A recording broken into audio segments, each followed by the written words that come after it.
রহমানুর রহিম। আজকে আমরা সেন্টেন্স বা বাক্য নিয়ে ইংলিশ গ্রামারের ক্লাস শুরু করছি। সেন্টেন্স বা বাক্য ইংরেজিতে কথোপকথনের জন্য সেন্টেন্স সম্পর্কে ধারণা থাকা প্রয়োজন। সেন্টেন্স সম্পর্কে সম্যক ধারণা থাকলে কথোপকথনগুলো সহজ হয়।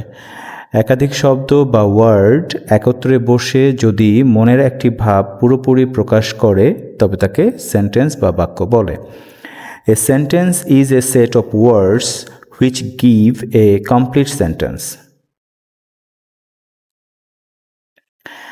অর্থভেদে সেন্টেন্সকে 5 ভাগে ভাগ করা হয়েছে। অ্যাসার্টিভ সেন্টেন্স বিবৃতিমূলক বাক্য। অ্যাসার্টিভ সেন্টেন্সকে আবার 2 ভাগে ভাগ করা হয়েছে, যেখানে আছে অ্যাফার্মেটিভ সেন্টেন্স এবং নেগেটিভ সেন্টেন্স।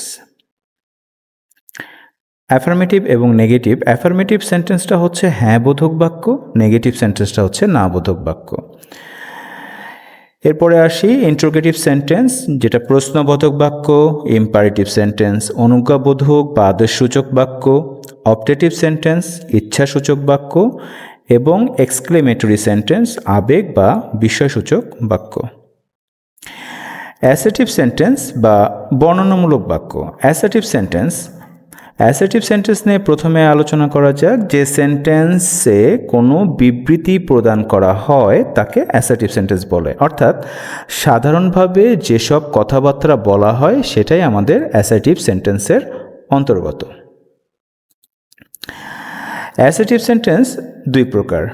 একটা হচ্ছে অ্যাফার্মেটিভ সেন্টেন্স, আগেই বলেছি হ্যাঁ বোধক বাক্য। নেগেটিভ সেন্টেন্স না বোধক বাক্য। কয়েকটি অ্যাসার্টিভ সেন্টেন্সের অর্থসহ উদাহরণ নিচে প্রেজেন্ট করা হচ্ছে, যেরকম সময় নষ্ট করা দুঃখের ব্যাপার, to waste time is a pity. আমার উদ্দেশ্য তোমাকে সাহায্য করা, my aim is to help you. আমি এটা ভেবে দেখব, I will think about it. সে নিশ্চিত যে কাজটি ঠিক হবে, he is certain that the work will be right. তোমার এটা করা উচিত, you should do this. Assertive sentence negative মানে নাবোধক বাক্য। এটার কিছু উদাহরণ আমি দিচ্ছি। আজ অফিসে যাব না, I won't go to the office today. এটা করা উচিত বলে আমি মনে করি না, I don't think it is right to do this. তুমি আর এখানে আসবা না, you won't come here any more. সে রান্না করতে জানে না, he doesn't know how to cook.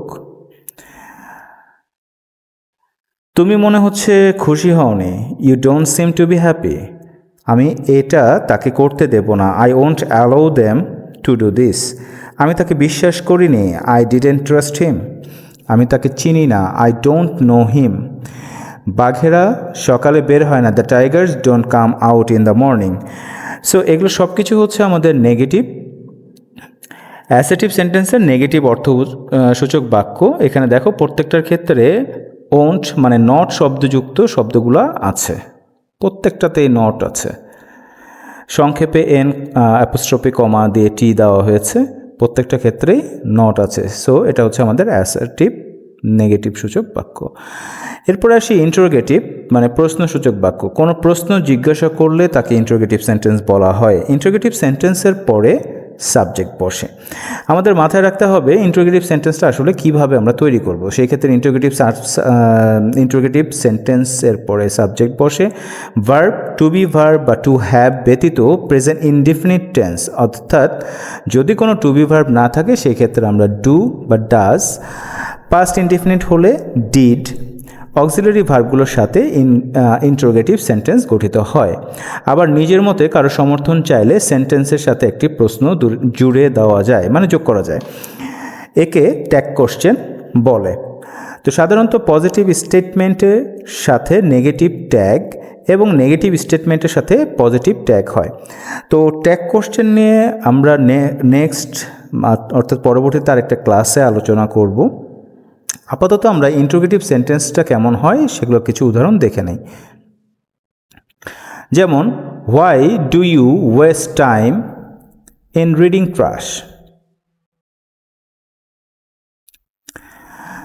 Didn't he tell you this? What were you doing? Did you make this cake? এখানে খেয়াল করে দেখা যাবে যে হোয়াই এটা হচ্ছে আমাদের একটা প্রশ্নবোধক শব্দ, এরপরে কোনো টু বি ভার্ব ইউজ হয় নাই দেখে প্রেজেন্ট ইনডিফিনিট বলে আমরা ডু ইউজ করেছি। আবার এখানে কোনো ডাব্লিউএস কোশ্চেন ইউজ করা হয় নাই, বাট আমি পাস্ট ইনডিফিনিটের ক্ষেত্রে ডিড ইউজ করেছি। আবার এখানে দেখা যাচ্ছে যে ডাব্লিউএস কোশ্চেন ইউজ করা হয়েছে এবং সেক্ষেত্রে আমি টু বি ভার্ব হিসেবে ওয়ার ইউজ করেছি। তো এটা মূলত আমাদের ইন্ট্রোগেটিভ সেন্টেন্স। সাধারণত ইন্ট্রোগেটিভ সেন্টেন্সগুলো এইভাবে তৈরি হয়ে থাকে। তো ইন্ট্রোগেটিভ সেন্টেন্সের সবচেয়ে ইম্পর্টেন্ট বিষয় হচ্ছে কোনো ইন্ট্রোগেটিভ সেন্টেন্স তৈরি করা হলে সেটা সবার শেষে আমাদেরকে অবশ্যই জিজ্ঞাসাবোধক চিহ্নটা দিতে হবে। সো এখন আমরা আসবো অপটেটিভ সেন্টেন্সে। অপটেটিভ সেন্টেন্সটা হচ্ছে ইচ্ছাসূচক বাক্য। যে সেন্টেন্স দ্বারা ইচ্ছা প্রার্থনা বোঝায় তাকেই অপটেটিভ সেন্টেন্স বলে।